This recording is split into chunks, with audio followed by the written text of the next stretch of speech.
তাকে লাগবে না। এখান থেকে জান্নাতে পৌঁছতে আরো 500 বছরের রাস্তা, এত দূরে থাকতেই জান্নাতের ঘ্রাণ আপনার নাকে এসে ধাক্কা দিবে।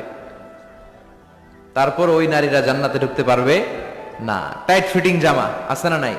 এখন বোরকার মধ্যে অনেক ডিজাইন, ইদানিং এদিকে কিছু ডিজাইন করে পরে, এদিকে করো না, এদিকে করো না, এদিকে করো না, বুঝবা না এই জায়গায় এগুলো করে।